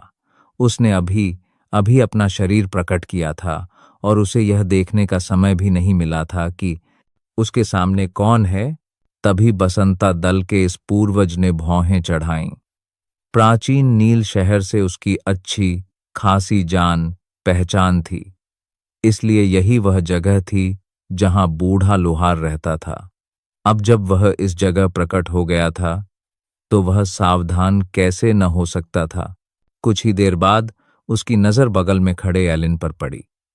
एलिन के फटे पुराने कपड़े और उसी तरह दुखी 8 सितारा विद्वान को देखकर उसके चेहरे पर अनायास ही बदसूरती छा गई। अपनी जांच में उसने पाया कि एलिन के शरीर में एक गंभीर अंदरूनी चोट थी। अगर वह लापरवाह होता तो उसकी नाड़ियां और हड्डियां घायल होना कोई बड़ी बात नहीं होती, लेकिन अगर कोई और परिणाम रह जाता तो वह उसे बर्दाश्त नहीं कर सकता था। तुरंत उसने एलिन की आंखों का अनुसरण किया और उस व्यक्ति को देखा जिसने उसके पोते को घायल किया था। हालांकि जब उसे पता चला कि यह व्यक्ति वास्तव में ध्रुव था, जिससे वह पहले मिल चुका था, तो उसकी अभिव्यक्ति तुरंत पानी की तरह उदास हो गई। काफी देर बाद आखिरकार उसकी नजर ध्रुव पर पड़ी। ध्रुव को घूरते हुए उसकी दोनों आंखें सिकुड़ गईं और उसने धीरे से कहा, दोस्त, मैं बूढ़ा नाथ हूं। मुमकिन है कि इस दोस्त ने इस प्राचीन नील शहर में मेरा नाम सुना हो। अगर मेरे पोते ने कुछ गलत किया है तो मैं स्वाभाविक रूप से उसे सजा देने के लिए वापस ले जाऊंगा। हालांकि ऐसा लग रहा है कि तुम मेरे पोते के साथ काफी सख्त रहे हो। क्या तुम्हें नहीं लगता कि एक शक्तिदेव होने के नाते एक छोटे से अर्ध विद्वान को धमकाना तुम्हारी शान के खिलाफ है? बूढ़े नाथ की बातें सुनकर ध्रुव की भौहें तन गईं। उसके मन में बहुत निराशा हुई। ऐसा लग रहा था कि एलिन के शरीर पर लगी चोटों का सारा दोष ध्रुव पर ही था। हालांकि ध्रुव भी पलक झपकते ही समझ गया। एलिन के मन में उससे गहरी दुश्मनी थी। स्वाभाविक रूप से एलिन उसे फांसाने की पूरी कोशिश करेगा। इसके अलावा यह बूढ़ा नाथ बूढ़े लुहार के साथ कुछ भी करने की हिम्मत तो बिल्कुल नहीं करेगा। इसलिए यह अपराध चाहे जो भी हो, ध्रुव के सिर ही आएगा। इसलिए स्वाभाविक रूप से कोई अनावश्यक बात कहने की जरूरत नहीं थी। अगर उसने स्वीकार कर लिया तो ठीक था। ज्यादा से ज्यादा यह सिर्फ एक झगड़ा था। बूढ़े नाथ ने स्पष्ट रूप से ध्रुव के विचारों को समझ लिया और तुरंत उसके दिल में थोड़ा संदेह हुआ। ध्रुव की अपनी ताकत के बल पर उसे नहीं लगता था कि ध्रुव उससे लड़ पाएगा। हालांकि इस समय ध्रुव के चेहरे का भाव बनावटी नहीं लग रहा था। क्या हो सकता है कि सामने वाले के पास सचमुच कोई चाल हो? यह सोचते हुए बूढ़े नाथ की आंखें ध्रुव की ओर देखते ही एक पतली रेखा में सिमट गईं। काफी देर बाद उसकी थोड़ी सी दबंग आवाज फिर सुनाई दी। हम ऐसा क्यों नहीं करते? मैं देख रहा हूं कि तुम भी जवान हो। तुम्हारे लिए ऐसी साधना करना आसान नहीं है। आज मेरे पोते ने बहुत कष्ट सहे हैं। चलो इसे उसके लिए प्रशिक्षण मान लेते हैं। बूढ़े नाथ के अचानक कोमल शब्दों ने ध्रुव के चेहरे पर भी थोड़ी घबराहट पैदा कर दी। तुरंत बाद उसने बूढ़े नाथ को शक की निगाह से देखा। और हां, ये शब्द सुनते ही बूढ़े नाथ ने तुरंत अपना मुंह खोला और कहा, बिल्कुल, आखिरकार इस बूढ़े के पोते को भी तो तुमने ही घायल किया था। मुझे डर है कि ऐसी चोट के परिणाम भी हो सकते हैं। यह बूढ़ा मन ही मन बहुत चिंतित है। इसलिए यदि तुम मेरे पोते से माफी मांगने को तैयार हो तो यह बूढ़ा व्यक्ति इसे ऐसे मानेगा जैसे आज कुछ हुआ ही न हो। जैसे ही उसने बोलना समाप्त किया, बूढ़े नाथ के शरीर से एक अतुलनीय अत्याचारी और भयानक आभा चुपचाप फैल गई, जिससे आसपास का स्थान थोड़ा विकृत हो गया। ध्रुव के चेहरे के भाव तुरंत बदल गए। उसे साफ तौर पर एक बेहद भयानक आभा और दबाव महसूस हो रहा था, जो उस समय आसपास के वातावरण को घेरे हुए था, जिससे उसका शरीर अनायास ही थोड़ा सा धंस गया। हम्फ! एक ठंडी खर्राट के साथ ध्रुव का शरीर अचानक कांप उठा। ध्रुव के शरीर को घेरे हुए भयानक आभा और दबाव तुरंत ज्वार की तरह कम हो गए। ध्रुव के चेहरे पर बेहद उदासी छा गई थी। माफी मांगे? किस आधार पर? मुझे पता कि तुम एकमात्र 6 सितारा शक्तिदेव हो। जैसे ही ध्रुव के शब्द गूंजे, बूढ़े नाथ के चेहरे पर तुरंत ही कुरूपता छा गई।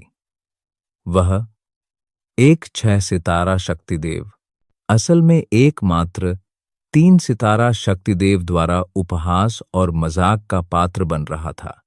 ऐसे अपमान का सामना करते हुए वह क्रोधित कैसे न होता।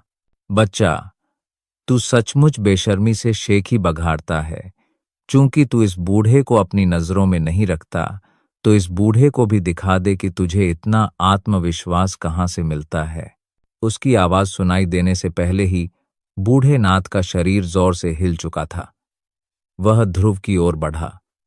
एक महायुद्ध शुरू होने वाला था।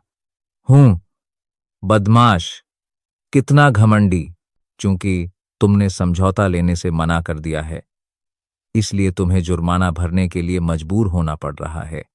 तो इस बूढ़े आदमी को निर्दयी होने का दोष मत दो। ये शब्द कहते ही बूढ़े नाथ का शरीर जोर से जमीन से ऊपर उठा। वह एक बार फिर ऊंचाई पर पहुंच गया। उसकी 2 भयावह बूढ़ी आंखें दूर से ध्रुव को देख रही थीं। जहां भी उसकी नजरें मिलतीं, अनायास ही अंतरिक्ष में लहरें उठ जातीं। बेटे, क्या तुम इस बूढ़े आदमी से लड़ने की हिम्मत रखते हो? बूढ़े नाथ ने नीचे शहर में रहने वाले ध्रुव की ओर देखा और धीरे से अपना मुंह खोला और कहा। यद्यपि उनके शब्द प्रश्न जैसे लग रहे थे, लेकिन उनके स्वर में अत्याचार का भाव भी था। आज ध्रुव ने पहले तो उसके पोते को घायल किया और फिर उसे एक 6 सितारा शक्तिदेव को अपनी नजरों में नहीं रखा। यह कहा जा सकता है कि उसने पूरी तरह से अपना सम्मान खो दिया था। इस प्रकार चाहे कुछ भी हो जाए, वह अपने पोते के दिल के घाव को भरने और उसके दिल के क्रोध को शांत करने के लिए इस बिगड़ैल बच्चे को अधिक से अधिक कीमत चुकाने को मजबूर करेगा। जब ध्रुव ने यह दृश्य देखा, तो उसके मुंह के कोनों पर एक ठंडी मुस्कान उभर आई। उसने बूढ़े नाथ को जिस नजर से देखा, वह उपहास से भरी थी। तुम शहर में सबके सामने अपनी ताकत बताने के लिए मेरा इस्तेमाल करना चाहते हो? चूंकि यही मामला है, इसलिए मैं विनम्र नहीं रहूंगा। इस विचार के साथ ध्रुव का शरीर चमक उठा और तुरंत बूढ़े नाथ के सामने प्रकट हो गया। वे दोनों आकाश के विपरीत दिशाओं में खड़े थे। जब वे दोनों आकाश में प्रकट हुए, तो प्राचीन नील शहर के भीतर अनगिनत मानव यातायात ने एक बार फिर अपने कदम रोक दिए और उन्हें देखने के लिए अपने सिर उठाए। बूढ़े नाथ को देखकर भीड़ चौंक गई। इस समय बूढ़े नाथ अपनी आभा बिखेर रहा था। ऐसा लग रहा था कि वह किसी से लड़ने वाला है। जब भीड़ ने ध्रुव की तरफ देखा, तो वे एक बार फिर हैरान रह गए कि ध्रुव कितना छोटा था।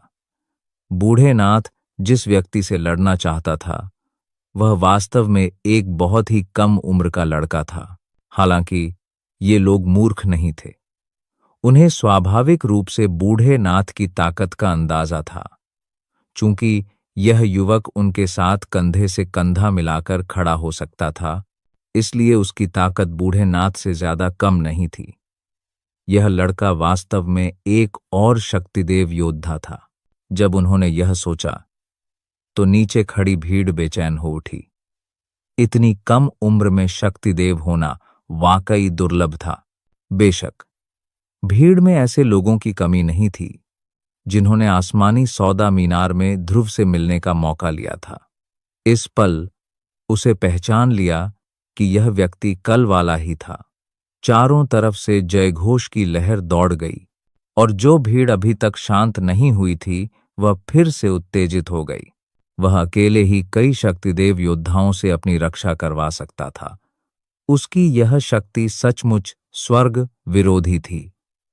इसमें कोई आश्चर्य की बात नहीं थी कि वह बसंता दल के पूर्वज के साथ कंधे से कंधा मिलाकर खड़ा हो सका। हालांकि अगर इन लोगों को रक्षक के कार्यों के पीछे का असली कारण पता चल जाता तो वे शायद जोर से हंसते। आसमान में ध्रुव और बूढ़े नाथ ने नीचे भीड़ के शोर और चीखों को पूरी तरह से नजरअंदाज कर दिया। उनकी नजरें मिलीं और वे चुप रहे।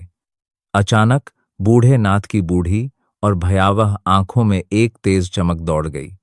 कुछ ही देर बाद उसके शरीर से निकली आभा अचानक ज्वार की लहर की तरह बह निकली और एक विशाल पर्वत में बदल गई, जो अचानक ध्रुव पर दबाव डालने लगा। वह अपनी आभा का इस्तेमाल ध्रुव को बलपूर्वक दबाने के लिए करना चाहता था। यह सुनकर ध्रुव की नाक से एक ठंडी खर्राट निकली। उसके शरीर के भीतर के भंवर में दिव्य रोशनी की शक्ति अचानक फूट पड़ी। ध्रुव के शरीर से अचानक एक गर्म रोशनी की आभा बाहर निकली। भयानक रोशनी की आभा में इतना भयानक दबाव था कि आकाश भस्म हो सकता था। वह अनायास ही एक विशाल तलवार में बदल गई।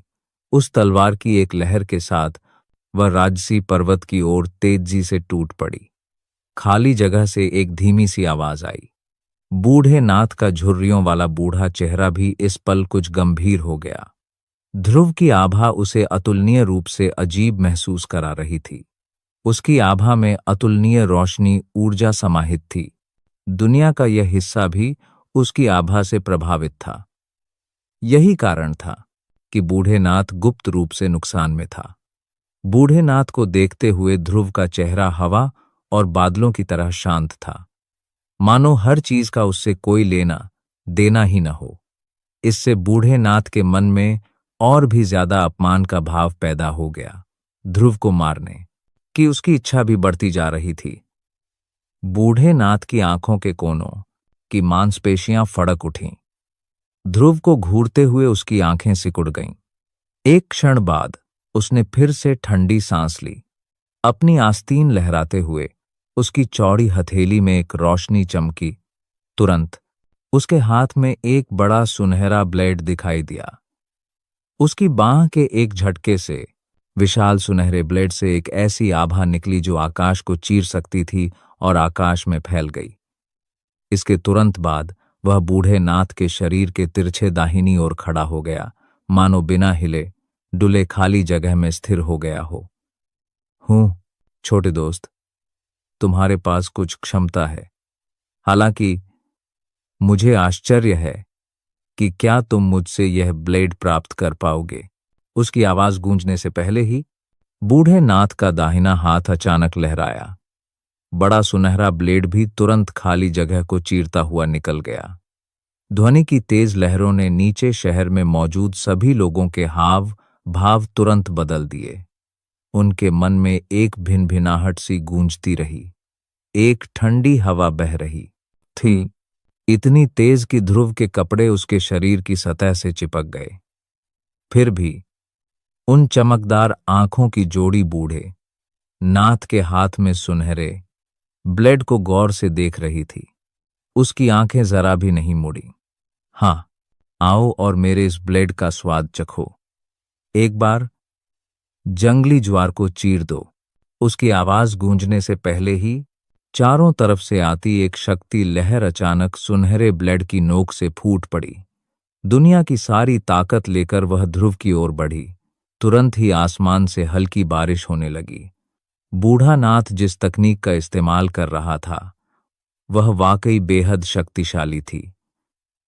वह अपनी आभा के बल पर एक असामान्य घटना को अंजाम दे सकती थी। इस तरह की शक्ति को वाकई भयावह कहा जा सकता है। हालांकि ध्रुव की नजर में यह सब काफी नहीं था। यह तो बस एक रैंक 4 की तकनीक थी। उसे विश्वास था कि अपनी दिव्य रोशनी की शक्ति पर भरोसा करके वह इसे एक ही वार में पूरी तरह से नष्ट कर देगा। अपनी बड़ी आस्तीन के एक झटके से उसके शरीर के भीतर की दिव्य रोशनी बेतहाशा उछली और उसकी हथेली तक पहुंच गई। अतुलनीय रूप से गर्म दिव्य रोशनी एक विशाल अग्नि ड्रैगन में बदल गई, जो तुरंत ध्रुव की हथेली से बाहर निकल आई। वह खूबसूरत रोशनी तेजी से एकत्रित होकर परिवर्तित हो गई। पल भर में ही वह एक विशाल अग्निड ड्रैगन में बदल गई, जिससे भयावह रूप से उच्च ताप निकल रहा था। जिस क्षण विशाल ड्रैगन का निर्माण हुआ, उसी क्षण आकाश से बरस रही बूंदाबांदी अचानक गायब हो गई। इसके विपरीत एक प्रकार की शुष्कता, जिसे सहन करना कठिन हो जाता है, ने सभी के शरीर को जला दिया। हवा की नमी मानो उस विशाल ड्रैगन ने पल भर में ही जबरदस्ती सोख ली हो। सांस लेना भी इस समय मानव जगत में यातना की तरह दूभर और असहनीय हो गया था। आकाश में खड़ा ध्रुव शक्ति लहर को गौर से देख रहा था। एक क्षण बाद ध्रुव की आंखों से अचानक एक तेज आग की चमक निकली। उसके हाथ में पकड़ा बड़ा सा ड्रैगन भी एक पल में बाहर निकल गया। जैसे ही विशाल ड्रैगन बाहर निकला, आकाश जोरदार धमाके के साथ फट पड़ा। अंतहीन उच्च तापमान इतना था कि इस खाली जगह को भी सहना मुश्किल हो रहा था। दिव्य रोशनी की शक्ति वाकई भयावह थी। आकाश को जलाने की क्षमता कोई खोखले शब्द नहीं थे। अचानक एक ड्रैगन जोर से आकाश में लहराया। 1000 फीट बड़े ड्रैगन की एक चमकदार चमक तुरंत शक्ति लहर की ओर बढ़ी। पल भर में ही दोनों के बीच की दूरी तेजी से कम हो गई। अब बस 10 फीट का अंतर बचा था। अगले ही पल धरती को हिला देने वाली ये दो भयावह तकनीकें अंततः शहर में हजारों आंखों के सामने एक धमाके के साथ टकरा गईं। इस प्राचीन नील शहर के ऊपर आसमान में अचानक एक जबरदस्त विस्फोट हुआ। इसके तुरंत बाद एक बेहद भयावह शक्ति तूफान अचानक उस जगह से अलग हो गया जहां तकनीकें टकराई थीं। तूफान जहां से भी गुजरा, आसमान हिल गया और खाली जगह बिखर गई। जिस जगह वे दोनों खड़े थे, वह पूरी तरह से एक अंधेरी, गहरी, अंतहीन खाली जगह में बदल गई थी। यह दृश्य देखकर शहर में हर किसी के चेहरे पर एक जबरदस्त बदलाव आया। अगर इस तूफान को शहर पर पूरी तरह से हावी होने दिया जाता, तो मुमकिन था कि यह प्राचीन नील शहर आज इतिहास से पूरी तरह गायब हो जाता, और वे भी अनिवार्यतः इतिहास के साथ दफन हो जाएंगे। जब सबके चेहरे पीले पड़ गए थे और उनके दिल बेबस होकर मौत का इंतजार कर रहे थे, तभी अचानक उस प्राचीन नील शहर में चारों तरफ से 10 से ज्यादा अलग अलग रंगों की रोशनियां चमक उठीं। वे तुरंत उस खाली जगह में रुक गईं। इन 10 से ज्यादा रोशनियों में शक्तिदेव योद्धा का एक समूह भी था, जो कल ध्रुव के संपर्क में आया था। उनमें एक बूढ़ा व्यक्ति भी था, जिसका शरीर सबसे चमकदार और सबसे आकर्षक था। वह आसमानी सौदा मीनार से बुजुर्ग ओजस थे। 10 से ज्यादा मानव आकृतियों ने आंखें उठाकर आसमान में हो रही भयावह टक्कर को देखा। उनके दिलों में विचार उमड़ घुमड़ रहे थे। वह बूढ़ा आदमी जो कल ध्रुव के संपर्क में आया था, इस समय ध्रुव को गंभीर भाव से देख रहा था। उसकी आंखों में एक हल्का सा डर भी उभर रहा था। इस बूढ़े ने माना कि उसमें ध्रुव का सामना करने की ताकत नहीं है। हालांकि इस समय ध्रुव के शांत चेहरे को देखकर उसे ध्रुव के उस जबरदस्त हमले का पूरी तरह से सामना करने का आत्मविश्वास नहीं था। हालांकि वह भी 3 सितारा शक्तिदेव था, फिर भी उसके और ध्रुव के बीच जमीन आसमान का फर्क था। अगर वह ध्रुव से लड़ता तो उसे पक्का यकीन था कि उसकी जीत की कोई संभावना नहीं होती। बूढ़े ने बेबसी से आह भरी। उसने कड़वाहट से मुस्कुराकर अपना सिर हिलाया। कुछ ही देर बाद उसके सिर के ऊपर एक शक्ति रोशनी प्रकट हुई। यह एक लहर की तरह थी जो तेजी से फैलकर पूरे आकाश को ढक रही थी। इस समय उस बूढ़े व्यक्ति के पास मौजूद अन्य शक्तिदेव योद्धाओं ने भी ऐसा ही किया। विभिन्न रंगों की अनगिनत शक्ति लहरें तेजी से फैल गईं और पूरे प्राचीन नील शहर और उसके आसपास के 10,000 किलोमीटर के दायरे में फैले क्षेत्र को ढक लिया। वह भयावह शक्ति तूफान आखिरकार इस शक्ति कवच के सामने रुक गया। शहर में हर कोई सुरक्षित और स्वस्थ था। तूफान थमने के बाद ध्रुव अभी भी आसमान में शांत दिखाई दे रहा था। बूढ़े नाथ को देखते हुए उसके मुंह के कोने पर एक हल्की सी मुस्कान थी। आज की दोनों लड़ाइयों में ये दोनों लोग बराबरी पर थे। आगे चलकर एक बड़ी लड़ाई तो होनी ही थी। जहां तक बूढ़े नाथ की बात है, वह ध्रुव की उपस्थिति से इतना क्रोधित था कि उसके दिल में एक अतुलनीय दर्द महसूस हुआ। आज वह, एक भव्य 6 सितारा शक्तिदेव, वास्तव में हजारों लोगों की आंखों के सामने बार बार अपमानित हुआ था। और तो और, जिस व्यक्ति ने यह सब किया था, वह वास्तव में एकमात्र 3 सितारा शक्तिदेव बदचलन था। वह यह सब कैसे सहन कर सकता था? कमीने इस बूढ़े को यकीन नहीं हो रहा कि यह बूढ़ा 6 सितारा शक्तिदेव तुम्हारा ख्याल नहीं रख सकता। क्या तुम सच में सोचते हो कि शक्तिदेव योद्धाओं के बीच ताकत का अंतर इतना आसान है? आज यह बूढ़ा पहले तुम्हें अपंग बना देगा और फिर तुम्हें कष्ट देगा। इस बूढ़े के लिए मरो। ये कटु शब्द उगलने के बाद बूढ़े नाथ का चेहरा विकृत हो गया और उसने एक बार फिर अपनी आस्तीन लहराई। उसके दाहिने हाथ में बड़ा सुनहरा ब्लेड था। उसका शरीर अचानक चमक उठा और उसने एक बार फिर ध्रुव पर वार किया। बूढ़े नाथ की आवाज आने से पहले ही उसका शरीर पलक झपकते ही ध्रुव के पास पहुंच गया था। उसके हाथ में पकड़ा हुआ बड़ा सुनहरा ब्लेड ध्रुव पर बेरहमी से टूट पड़ा। बूढ़े नाथ के शरीर के भीतर की अशांत शक्ति ने तेजी से उसके हाथ में पकड़े सुनहरे ब्लेड को ढौंक लिया, जिससे सुनहरे ब्लेड की शक्ति और भी भयंकर हो गई। ब्लेड पर पड़ी सुनहरी रोशनी भी और भी तेज हो गई। सूरज की रोशनी से रोशन होकर सुनहरा ब्लेड मानो चिलचिलाती धूप में ध्रुव के सिर पर टूट पड़ा। तेज और प्रचंड हवा के कारण ध्रुव के सिर के बाल एक तरफ बिखर गए। ध्रुव के सिर में भी सुइयों से चुभने जैसा दर्द हुआ, जिससे ध्रुव ने अनायास ही भौहें सिकोड़ लीं। ध्रुव ने जरा सी भी लापरवाही बरतने की हिम्मत नहीं की। हालांकि उसे 6 सितारा शक्तिदेव से लड़ने की अपनी क्षमता पर पूरा भरोसा था, फिर भी उसे इस तेज और हिंसक हमले के फायदे और नुकसान का आकलन करना जरूरी था। वरना उसने कई बार ऐसी परिस्थितियों का सामना किया था जहां वह एक आसान काम में भी बुरी तरह नाकाम रहा था। ध्रुव के शरीर के भीतर भंवर में शक्ति तेजी से उसके निचले शरीर में प्रवाहित हुई। इसके बाद ध्रुव के पैर हिले और उसने तुरंत आसमानी फाना कदम को सक्रिय कर दिया। जैसे ही ब्लेड गिरा, ध्रुव का शरीर उस अतुलनीय तेज सुनहरे ब्लेड से तुरंत 2 टुकड़ों में कट गया। इससे नीचे शहर में हर किसी के दिल में एक अंतहीन झटका सा महसूस हुआ। हालांकि अगले ही पल शहर में हंसी की लहर दौड़ गई।